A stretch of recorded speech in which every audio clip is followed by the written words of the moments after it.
All right, John Taylor Gatto fans, who's ready to hear his stark warning against Common Core?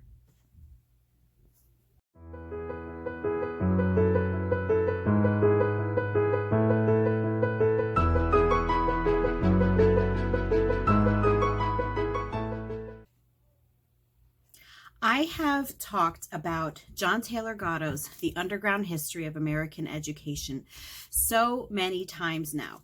And yeah, it looks pretty dog-eared because I have read it so many times. But I have a confession to make. In the back of this edition of the book, there are some essays that were written later in life by John Taylor Gatto after he had written this book, and I had never actually taken the time to read them. I always had the intention of reading them, but once I finished the actual book itself, I always kind of set them aside and figured that I would read them at a later time. Well, today, my daughter was at the hospital for her infusion, so I brought the book with me. I read the essays, and I can't believe that I waited this long to do it. So first of all, let me just tell you about the Underground History of American Education. This is actually only volume 1. When I first read his book, it was the book in its entirety. Right now, there's going to be volume 1, volume 2, and volume 3. As far as I know, volume 2 and 3 are not out yet. I've checked Amazon. I'm not really sure where else to check, but if I find out, I'll let you know. But when I read it for the first time, I actually had gotten it from the library through interlibrary loan. And so the book in its entirety is huge. It's very imposing, and it took quite a long time to read it, but it is worth it, absolutely worth it. But what I do love about this book, even though this is only volume 1, so it's only a portion of it, are all of the essays that he has in the back. And I learned a lot of things about John Taylor Gatto that I never knew, even though I've said multiple times that he's my hero because he really woke me up to the reality of what compulsory schooling is all about. But I've discovered that he and I have a lot of other things in common as well in our outlook on things and the way that we see things happening in the world. And so when I read about his opinion on Common Core and the fact that he is actually warning people about it, I thought that I would share that with you today in the hopes that maybe you could warn others. Okay, so this essay by John Taylor Gatto is called The Common Core Monster. And I was originally intending on just reading excerpts of it, but I found that since it's only these 2 pages and it is excellent, it is well worth reading it in its entirety. Now, you know me. I will be stopping here and there to give my 2 cents on certain things, but I think that it's something that people need to hear. So let's get started. I am increasingly horrified at the invisible agendas at work in American public schools, especially those aimed at ending America's unique sovereignty and its Christian code of morality. America's position as a world leader promotes this code indirectly against more intolerant codes, like the Sharia law of the Islamic world, which prescribes beheading, burning, and death by stoning for the disobedient or those in opposition. It is a little-known fact, but quite true, that since America's founding, its philosophy has been both an attractive beacon of liberty and possibility to the common peoples of the earth, and at the same time, a deadly danger to the elites of other nations who prefer arbitrary and tyrannical rule, and dislike the American example that shows common people that another possibility exists. Now, I will say that, yes, I do believe that America was a beacon when this country was first founded. But since then, I would say in the last century or so, yes, the elites that he is talking about in the other nations have definitely had an influence in our country. And I think we can see that with the tyranny that is happening today. But let me just continue. I'm going to continue right here. When military might exerted against America by Britain, Germany, Japan, Russia, and other nations failed to bring America to heel, other strategies were devised to dominate American policy and make it compliant with the will of those elites. Cecil Rhodes was the wealthiest individual of the 19th century, owner of the diamond mines and gold reef in South Africa. his last will established a secret society that intended to end opposition against elite plans to dominate the world by a novel scheme of forcing the ordinary to surrender the ability to think clearly and independently, compelling their children to be imperfectly trained and hence dumbed down, so that as adults they could be easily manipulated without realizing what was happening. I'm going to stop there for a minute. Isn't that what I have been saying all along? You know, a lot of times people look at me like I'm some kind of conspiracy theorist. But the fact is that if you actually look at the history of these things, you know, not the whitewashed history that the media will give you, but the actual history, this is what is happening.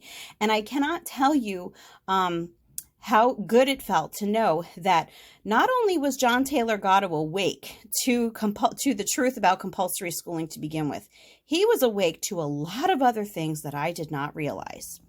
So let's move on. Right here. Details of this scheme are clearly set down in an operational manual still available, bearing the title Protocols of the Elders of Zion, which lays out the engineering used to force consensus upon the thinking of the underclasses. This document may originally have been a cynical attempt to pin culpability upon a much despised Jewish minority, to throw pursuers of truth off the trail of the real ideological culprits. But the net result is to offer a highly credible blueprint of mind control to any special interests disposed to assert absolute control over the minds of others.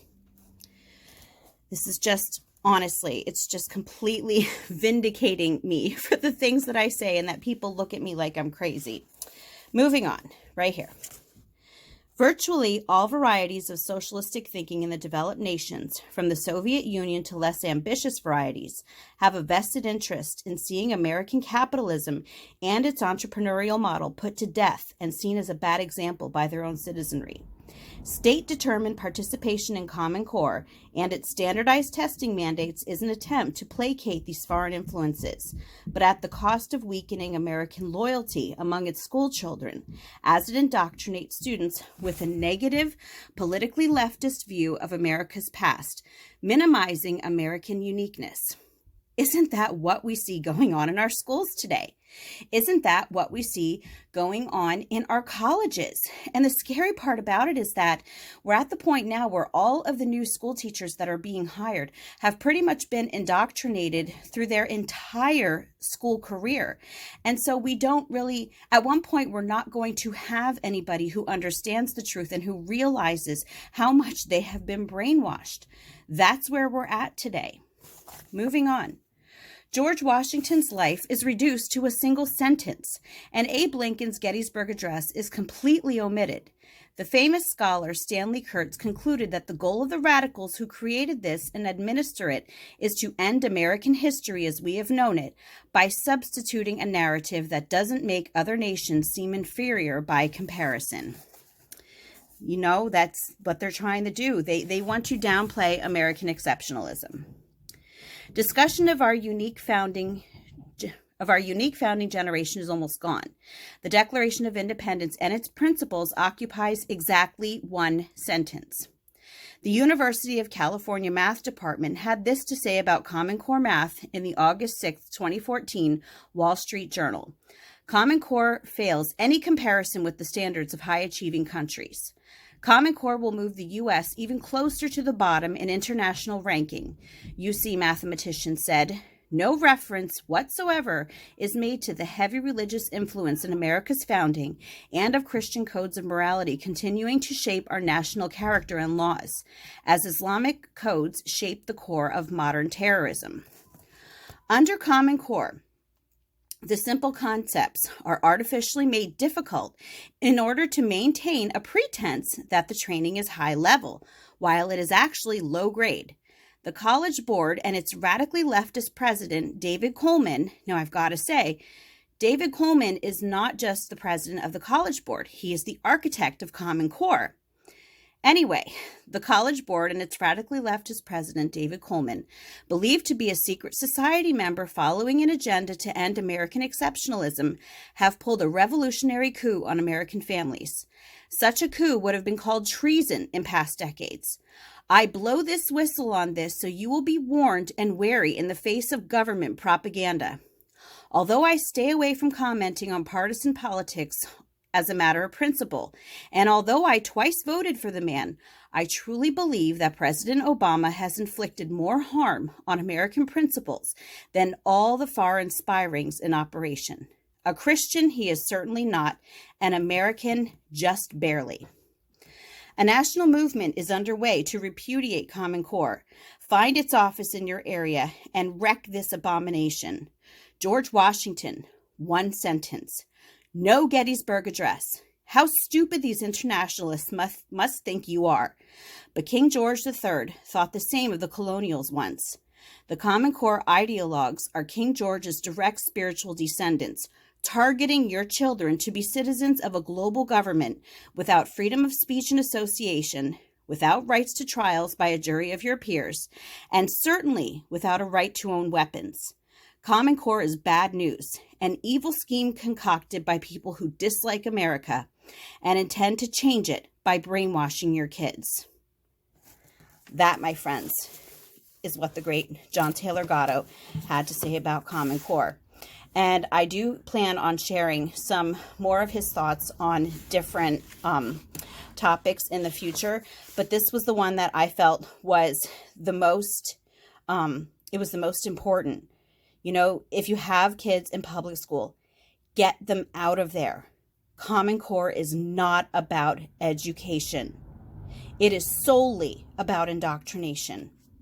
Anyway, that's all that I have for you today. If you like this video, give it a thumbs up. If you haven't subscribed yet and would like to hear more of what I have to say, I would love if you would do that. If you have any questions or comments, you can leave one over on Instagram because YouTube disabled my comments.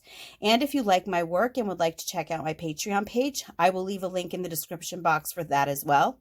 And I hope you have a great day.